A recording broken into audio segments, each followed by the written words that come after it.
Hello everyone. ये Chang की mom अपने फ्रेंड से पूछ रही होती हैं कि तुम मेरे बेटे के लिए कोई लड़की बताओ, लेकिन ये सब बोलते हैं कि तुम्हारे बेटे से कौन अपनी शादी करवाएगा, जो कि अपने हर रेट पे किसी लड़के के साथ जाता है। ये सब सुन के ये चैंग की मॉम को उसके लिए काफ़ी बुरा लगता है। ये चैंग की बहन को भी ये सारी बात बताती है एंड इसे ये चैंग की कंपनी में भेज के उस लड़के को देखने के लिए कहती हैं, जिससे कि शायद ये चैंग का अफेयर हो। एंड इसे टेंशन हो जाती है कि कहीं वो लड़का यिमिंग तो नहीं। गुमो आके ली से कहता है कि या तो तुम शौकी से ब्रेकअप कर लो, वरना तो मैं तुम्हें कंपनी से निकलवा दूंगा। ली एकदम से शौकी से ब्रेकअप करने के लिए मान जाती है, क्योंकि वो तो उसकी बेस्ट फ्रेंड थी। एंड इस पे तो गुमो को और लगता है कि शायद ये शौकी को लेके सीरियस नहीं था।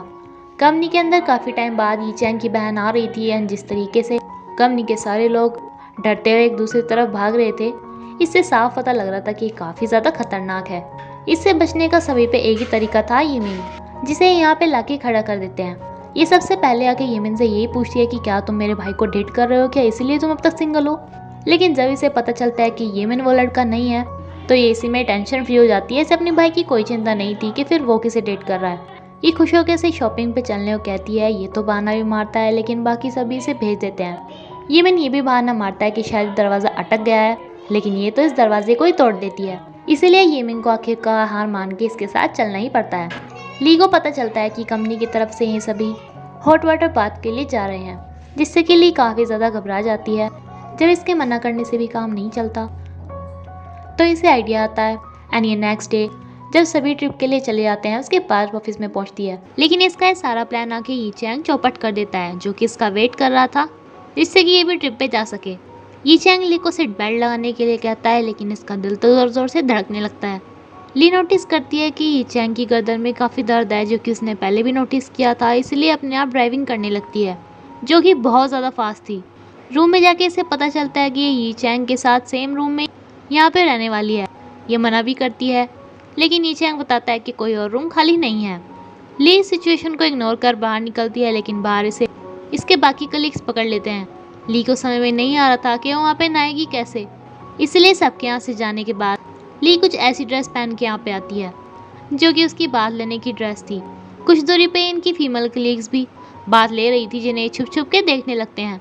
लेकिन इन लेडीज़ को पता चल जाता है, ये सभी लोग यहाँ से भाग जाते हैं। रह जाती है सिर्फ ली। कुछ देर बाद ये चैंग को यहाँ पर देख के ली पानी में ही चली जाती है, लेकिन इस सोचता है कि वो डूब रही है, इसलिए इसे बचाने लगता है। ये चैंग एक बार को तो ली को देख के खो ही रहता है, लेकिन किसी तरह से अपने आप को संभालता नहीं, यहाँ से चला जाता है। सभी लोगों को डांट पड़ रही थी कि वो छुप छुप के उन्हें क्यों देख रहे थे। ये बता देते हैं कि ली भी इन्हीं में ही शामिल था, एंड जैसे कि ये फीमेल को देख के उनकी इंसल्ट कर रहे थे, तो अब इन्हें सज़ा मिलती है पूरा एक दिन लड़कियों की ड्रेस में ही घूमने की, जो कि कंपनी में वापस जाने के बाद मिलनी थी। ये नोटिस करती है कि ये चैंग का पेन कुछ ज़्यादा ही हाई है, तो इसके लिए मेडिसिन लेने जाती है, लेकिन होटल में नहीं होती। तभी यिमिंग आके इसे कहता है कि अगर तुम्हें ये चैंग के साथ रूम शेयर करने में कोई दिक्कत हो, तुम दूसरा रूम ले सकती हो। बट ली से बता देती है कि कोई रूम खाली नहीं है। एंड यिमिंग इसे सब कुछ इसलिए बोल रहा था क्योंकि उसे मालूम हो गया था कि ली एक लड़की है। ली काफ़ी ज़्यादा दूर तक शॉप पे मेडिसिन ढूंढ ढूंढ के उसे लेके आती है, जिसमें उसे काफ़ी देर लग जाती है। ये चैंग इस बात से काफ़ी हैरान था कि ली उसे इतना ज़्यादा नोटिस करता है कि उसके दर्द का मतलब भी उसे पता हो गया। ली ये चैंग को मसाज देने लगती है, लेकिन ये चैंग को एक अलग ही फीलिंग आ रही थी, इसीलिए इसे यहाँ से हटा के पानी लेने के लिए भेज देता है। बट इस होटल की फ्रिज में पानी के अलावा पानी तो नहीं था, सिर्फ बियर रखी हुई थी, इसलिए ये चैंग इसे ही पी लेता है। एंड कुछ देर बाद उसे नशा हो जाता है, जिसमें ली को खुद को गले लगाने के लिए बोलने लगता है। खैर ली इसे किसी तरह संभालती है एंड सुला देती है। घर पहुंचने पे जीतोंग के डैड उससे पूछते हैं कि तुम्हें पता चला कि तुम्हारा भाई किस लड़के के साथ घूमता है, लेकिन जीतोंग इसे बोल देती है कि मुझे बस इतना पता चल गया है कि यिमिंग वो लड़का नहीं है। यिमिंग जीतोंग को वैसे तो अपने भाई के मामलों में इंटरफेयर करने में कोई इंटरेस्ट नहीं था, लेकिन उसे एक कार बहुत ज़्यादा पसंद थी। उसके पापा उसे लालच देते हैं कि अगर वो उस लड़के का पता लगाए तो ये उसे कार गिफ्ट कर देंगे। इसीलिए उसे होटल के रूम में पहुंच जाती है, जहाँ पे दोनों एक साथ थे। जीतोंग इसे कहती है कि मुझे तो इतना पता था कि तुम दोनों डेट कर रहे हो, लेकिन तुम तो एक रूम में भी हो। ये काफ़ी ज़्यादा ओवर एक्टिंग कर रही थी, जिसपे ये चैंग इसे बता देता है कि वो सिर्फ एक बहाना है अपने ब्लाइंड डेट्स को ख़राब करने का। जीतोंग भी कहती है कि हाँ मुझे पता था कुछ ऐसा ही होगा, लेकिन अब मैं बात सबको बता दूंगी कि तुम अपने ब्लाइंड डेट से बचने के लिए सब कर रहे हो। अब इस बात से बचने के लिए ये चैंग इसे अपनी कंपनी में एक पोजीशन दे देता है। ये भी काफ़ी खुश हो जाती है कि इसे यिमिंग के साथ यहाँ पे रहना होगा, यिमिंग अब ली का काफ़ी ज़्यादा ख्याल रख रहा था, वो उसे बताने भी वाला था कि वो उसकी रियलिटी जान गया है, बट तभी यहाँ पे दोनों भाई बहन आ जाते हैं। यिमिंग जो ली से खाना पूछ रहा था, तो जीतोंग इस पे जेलस होकर कहती है कि तुम इससे क्यों पूछ रहे हो, मुझसे पूछो। तो दूसरी ओर जब यिमिंग ली को जूस देता है तो वो जूस यीचेंग एकदम पी लेता है, यानी कि इन दोनों भाई बहनों को काफ़ी ज़्यादा जलसी हो रही थी। इसके बाद ही हॉर्स राइडिंग में जाते हैं। जीतोंग को हॉर्स राइड करना काफ़ी अच्छे से आता था, बट फिर भी यिमिंग के लिए ये कहती है कि मुझे नहीं आता, प्लीज़ मेरी हेल्प करो। 从今天起，我就正式成为你的同事了。就此展开一段轰轰烈烈的。你就没有其他感兴趣的东西吗？没有啊，我只对你感兴趣。 ली को हॉर्स राइड करना बिल्कुल भी नहीं आता था, इसलिए उसका हॉर्स आउट ऑफ कंट्रोल हो जाता है, लेकिन ये चैंग इसे किसी तरह कंट्रोल कर लेता है एंड देन इसे हॉर्स राइडिंग सिखाने भी लगता है, जिसके बहाने से इसे पूछता है कि रात मैंने ड्रिंक की थी, उसके बाद मैंने कुछ वियर्ड तो नहीं किया ना। एंड ली इसे हक वाली बात के बारे में कुछ नहीं बताती।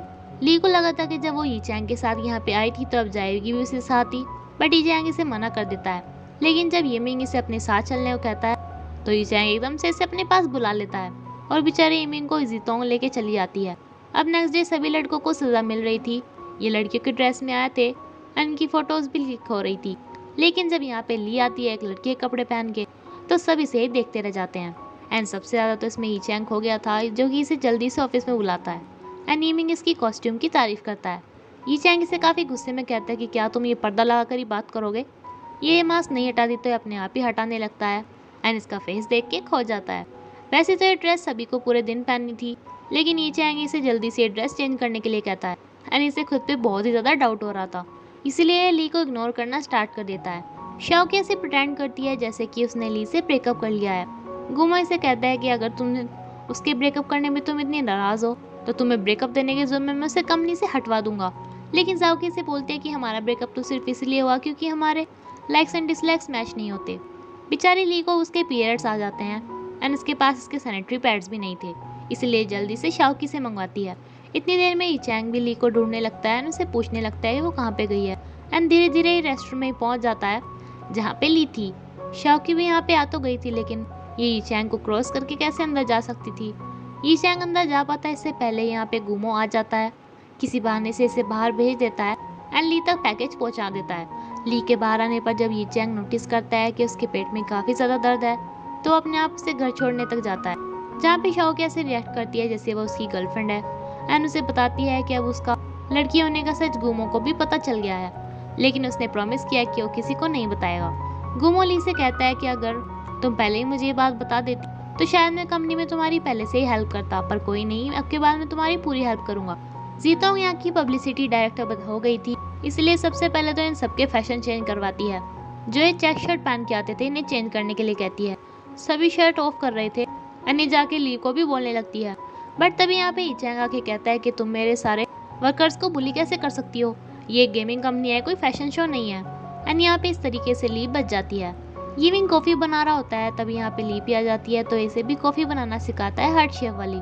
इन बहन भाइयों को देख के इन्हें जेलस होती है एंड यीचैंग तो इसकी कॉफ़ी ही पी लेता है एंड ली को कहता है कि मैंने तुम्हें यहाँ पे कॉफ़ी बनाने के लिए हायर नहीं किया है, ये तो इसे लेके यहाँ से चला जाता है। इसके बाद जीतोंग यिमिंग को कहते हैं कि तुम मेरे लिए कॉफ़ी बनाओ। ये इसे अपनी सारी कंपनी के गेम्स दिखाता है। ली काफ़ी मस्ती करती है, फ़ोटोज़ खिंचवाती है। यीचैंग इसके पोजेस के बारे में पूछता है, तो ये कहती है कि जिसे मैं लाइक करती हूँ ये वाई एंड सी वर्ड्स उसी के नेम के फर्स्ट लेटर्स हैं एंड इस बात पे यीचैंग इसे यहीं पे चिपका के चला जाता है। ली की मॉम उससे काफ़ी ज़्यादा परेशान थी कि वो अच्छी अच्छी ड्रेस को छोड़कर लड़कों वाली ड्रेस क्यों पहनती है, इसीलिए इसे शॉपिंग कराने के लिए लेके चलती है। लेकिन यीचैंग इसे यहाँ पे देख के पहचान लेता है कि ये वही लड़की है जो कि हमेशा इससे भागती रहती है एंड ली अब भी भागना स्टार्ट कर देती है और यीचैंग भी इसका पूरी शिद्दत से पीछा कर रहा होता है, क्योंकि इसे जानना था कि आखिर ये इसे देख के भागती क्यों है। ली एक ड्रेसिंग रूम में छुप जाती है, लेकिन यीचैंग भी यहाँ पे आ जाता है एंड कहता है कि मैं यहाँ से तब तक नहीं जाऊँगा जब तक तुम बाहर नहीं आती, तो मैं भी देखता हूँ कि तुम कब तक यहाँ पे रहोगी। बट तभी यहाँ की एक सेल्स गर्ल आके कहती है कि क्या आपको अंडर गारमेंट्स खरीदने हैं। यीचैंग यहाँ बहाना मार देता है कि मैं तो इस दरवाजे को मेजर करने के लिए आया था एंड उसे अंदर भी कोई नहीं मिली थी क्योंकि ली तो दूसरे रूम में थी। खैर इसके यहाँ से जाने के बाद ली का पीछा छूटता है, लेकिन सामने से यिमिंग आ जाता है जो कि ली से कहता है 我等你的解释。